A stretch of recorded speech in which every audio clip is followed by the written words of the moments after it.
Leaders aren't born, they are made. And they are made just like anything else, through hard work.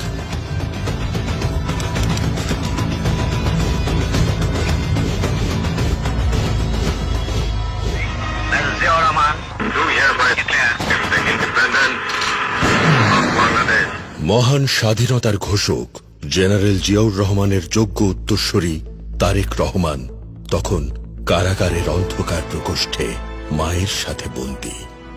স্বাধীনতার ঘোষণা থেকে বিজয় অর্জন পর্যন্ত সীমাহীন রক্ত, আপোষহীন ত্যাগ ও সংগ্রামের মধ্য দিয়ে জন্ম নেয় একটি স্বাধীন দেশ, বাংলাদেশ, যার জন্মের ইতিহাসের সাথে মিশে আছে তারেক রহমানের নাম, যার কাছে বাংলাদেশী প্রথম, বাংলাদেশী শেষ। প্রথম বাংলাদেশ আমার, শেষ বাংলাদেশ, জীবন বাংলাদেশ আমার, মরণ বাংলাদেশ, বাংলাদেশ, বাংলাদেশ, বাংলাদেশ। 1981 সালে প্রেসিডেন্ট জিয়াউর রহমান শহীদ হবার পরের 11 বছরে একই সাথে তেজোদ্দীপ্ত কর্মী ও বুদ্ধিদীপ্ত নেতা হিসেবে গড়ে তোলেন নিজেকে। আমার এই শার্টটাই আব্বুর ছিল, আমি এটাই বানিয়ে দিয়েছে। বাবার শার্ট রিসাইজ করে পরা ছেলেটি স্বনির্ভর বাংলাদেশ গড়ার প্রত্যয়ে বাংলাদেশী জাতীয়তাবাদকে ধারণ করে 1988 সালে বগুড়ার গাবতলী উপজেলা বিএনপির ফর্ম পূরণের মাধ্যমে প্রাথমিক সদস্যপদ লাভ করে আবির্ভূত হন রাজনীতির মহামঞ্চে। সাংগঠনিক দক্ষতায় 1992 সালে গাবতলী উপজেলা বিএনপির 1 নম্বর সদস্যপদ লাভ করেন। 21 বছরের স্বাধীন দেশের মানুষের অর্থনৈতিক ও রাজনৈতিক মুক্তির বার্তা নিয়ে পথে প্রান্তরে ছুটে চলেন 25 বছরের এক দুর্দমনীয় দেশপ্রেমিক তরুণ। এরপর বগুড়া জেলা কমিটির 1 নম্বর সদস্য হয়ে চৌকস নেতৃত্বে 75টি সাংগঠনিক জেলার মধ্যে বগুড়া জেলা বিএনপিকে করে তোলেন রোল মডেল। দলের নেতৃত্ব নির্বাচনে, গণতন্ত্র প্রতিষ্ঠায়, গোপন ব্যালট প্রচলনের মতো নানা পদক্ষেপে রাজনীতির ভাষা রপ্ত করে 2টি জাতীয় নির্বাচনে সুপ্ত শক্তি হয়ে নিশ্চিত করেন বিএনপির বিজয়। 2001 সালে বিএনপির অবিস্মরণীয় বিজয়ের নেপথ্যে মূল নায়ক ছিলেন তারেক রহমান। পিতার একটি উদ্যোগ, একটু চেষ্টা এনে দেবে সচ্ছলতা, দেশে আসবে স্বনির্ভরতা স্লোগানে কণ্ঠ মিলিয়ে তার অসমাপ্ত স্বপ্ন বাস্তবায়নে জিয়াউর রহমান ফাউন্ডেশন গড়ে তুলে স্বনির্ভর বাংলাদেশ বাস্তবায়নের পথ আলোকিত করেন তারেক রহমান।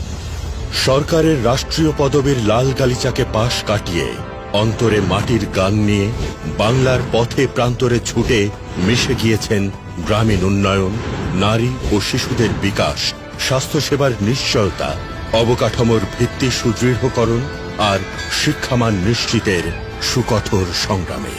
কর্মীদের প্রবল ভালোবাসায় 2002 সালে বিএনপির সিনিয়র যুগ্ম মহাসচিবের দায়িত্ব গ্রহণ করেন।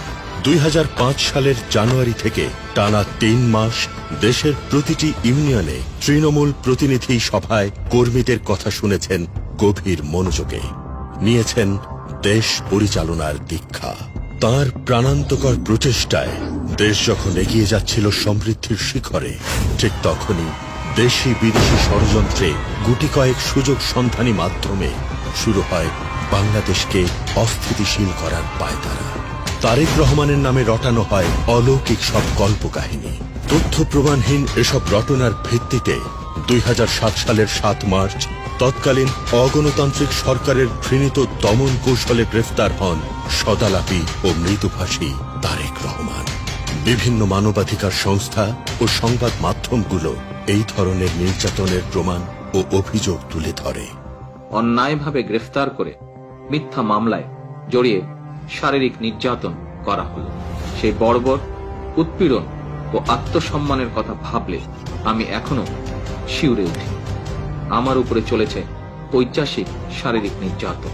তারা হয়তো আমাকে হত্যাই করতে চেয়েছে।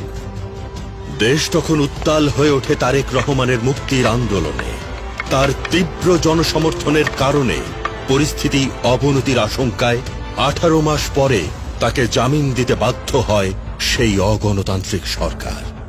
উন্নত চিকিৎসার জন্য যুক্তরাজ্যের উদ্দেশ্যে রওনা হন জনতার প্রিয়জন তারেক রহমান। বিএনপির পঞ্চম জাতীয় কাউন্সিলে সিনিয়র ভাইস চেয়ারম্যান হিসেবে নির্বাচিত হন তারেক রহমান। 2018 সালে ফ্যাসিস্ট সরকারের নাটকীয় বিচারিক আদালত বিএনপি চেয়ারপারসন বেগম খালেদা জিয়াকে কারাদণ্ড দেবার পর বাংলাদেশ জাতীয়তাবাদী দলের ভারপ্রাপ্ত চেয়ারম্যান হিসেবে দায়িত্ব গ্রহণ করেন তারেক রহমান। শুরু হয় এক নতুন যাত্রা, টেক ব্যাক বাংলাদেশ। আমাদের উদ্দেশ্য মানুষের ভোটের অধিকার প্রতিষ্ঠা করা। Take back Bangladesh. মানুষের গণতান্ত্রিক অধিকারকে ধ্বংস করে যখন ফ্যাসিস্ট সরকার একতরফা নির্বাচন করল, তখন তিনি গণতন্ত্রের অতন্দ্র প্রহরী হয়ে রইলেন।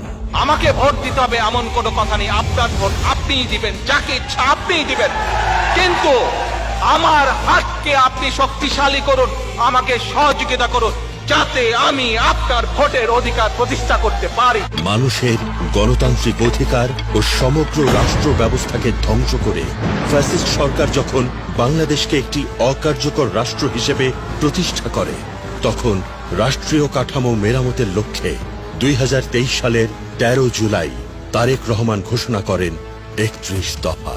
কিন্তু বাংলাদেশকে তখন ঘিরে রেখেছে ফ্যাসিস্ট সরকারের কালো ছায়া। দুর্নীতির অন্ধকার প্রকোষ্ঠে নিমজ্জিত হতে হতে যখন খাদের কিনারায় বাংলাদেশ, তখন আসে 2024, আসে এক উত্তপ্ত জুলাই। ছাত্র জনতার এক বিরল গণ অভ্যুত্থানের সাক্ষী হয় পৃথিবী।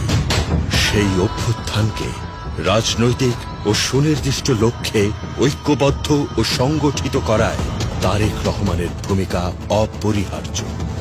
সব অন্ধকারের যেমন একদিন শেষ হয়, তেমনি 5 আগস্ট পতন ঘটে ফ্যাসিস্ট সরকারের।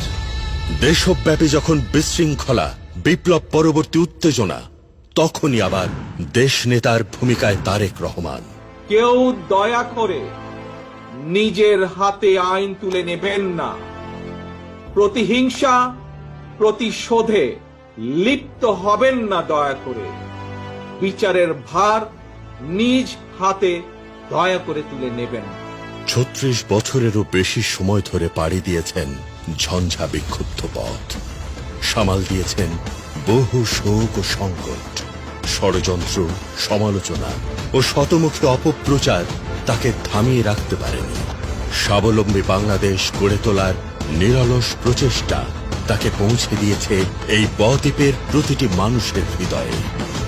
দেশ ও জনতা তাকে দিয়েছে তার অবশ্যম্ভাবী পরিচয়, নতুন বাংলাদেশের কান্ডারি।